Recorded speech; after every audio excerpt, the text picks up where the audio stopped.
warahmatullahi wabarakatuh. Alhamdulillah tepang di sareng simkuring wasta Listi Sugiati.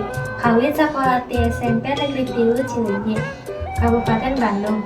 Dina waktu ayeuna simkuring pada mintonkeun review buku metode sajak Sunda.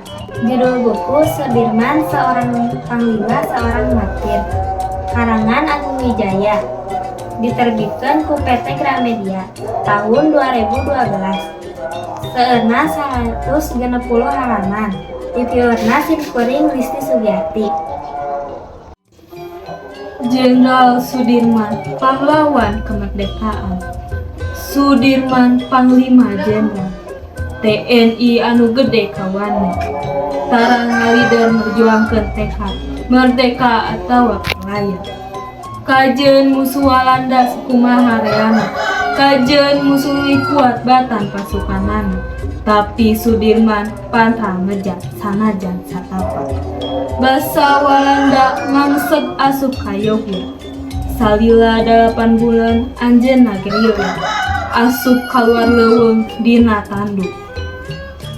Sabab paru-paru sang jenderal tinggal sabelah, nganukur hiji tekad dina hatena, merdeka atawa pelaya di medan laga. Jenderal Sudirman, komandan resolusi utama dina mangsa negara lemah tak aya daya.